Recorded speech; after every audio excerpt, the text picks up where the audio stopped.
Hi friends, welcome to our channel. Thinnadu కన్నప్పగా మారే కథ. మహాశివుడిని పూజించే గిరిజన తెగలో పుట్టిన నాస్తికుడు తిన్నడు. తరతరాలుగా తన తెగ జనాలు అనుసరిస్తూ వస్తున్న సాంప్రదాయాలను, ఆచారాలను, మూఢనమ్మకాలను ప్రశ్నిస్తూ ఉంటాడు తిన్నడు. అదే తెగకు చెందిన ఓ యువతి నెమలిని ప్రేమించి పెళ్లి చేసుకుంటాడు. పెళ్లి తర్వాత అతని ఆలోచన విధానంలో మార్పులు వస్తాయి.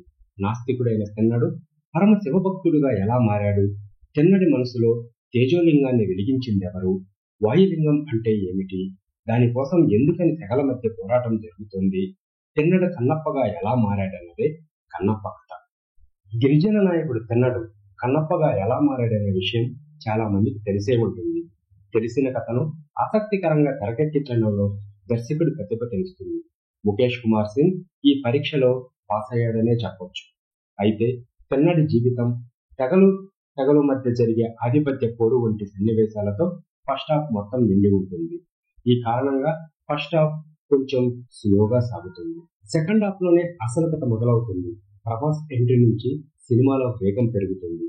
రుద్రుడిగా ప్రభాస్ ఎంట్రీ సినిమాకే మెయిన్ హైలైట్. మహాశివరాత్రి ఎపిసోడ్స్ కూడా బాగా ఉంటాయి. కన్నప్ప సినిమాలో అసలైన సర్ప్రైజ్ మంచు విష్ణు నటన. టీజర్ ట్రైలర్ లో ట్రోల్స్ గురి అయినప్పటికీ కన్నప్పగా తన కెరీర్ బెస్ట్ పర్ఫార్మెన్స్ ఇచ్చాడు. ముఖ్యంగా క్లైమాక్స్ లో మంచు విష్ణు నటన ప్రేక్షకుల హృదయాలను కరిగిస్తుంది. ఎన్నాళ్ళు ట్రోల్స్ ఫేస్ చేసిన విష్ణు ఇక పైన తన నటనకి ప్రశంసలు అందుకోవటం గ్యారెంటీ. భక్తితో పాటు రక్తి కూడా అవసరమే. అందుకే భక్తి సినిమాల్లో రక్తి కలిగించే రొమాంటిక్ సీన్స్ పెడతారు దర్శకుడు రాఘవేంద్రరావు. ఇక్కడ ముఖేష్ కూడా ఇదే ఫాలో అయ్యాడు. అయితే కన్నప్ప మూవీలో లవ్ ట్రాక్ పెద్దగా ఆకట్టుకోలేకపోయింది. హీరోయిన్ ప్రీతి ముకుందన్ అందంగా ఉంది, అంతే అందంగా తెరపైన అందాలను ఆరబోసింది. ఇక మహాశివుడిగా అక్షయ్ కుమార్, పార్వతీదేవిగా కాజల్ అగర్వాల్ తమ పాత్రల్లో ఇమిడిపోయారు. ఈ సినిమా విఎఫ్ఎక్స్ కోసం భారీగా ఖర్చు పెట్టింది చిత్ర యూనిట్. అయితే దట్టమైన అడవుల్లో తీయాల్సిన సినిమాని న్యూజిలాండ్ లో తీయటం వల్ల ఏదో ఒక పార్కులో తీసిన ఫీలింగ్ కలుగుతుంది. స్టీఫెన్ దేవస్సే మ్యూజిక్ ఆకట్టుకుంటుంది. ఓవరాల్ గా కన్నప్ప మూవీ భక్తిభావం ఉన్న ప్రతి ఒక్కరిని మెప్పిస్తుంది.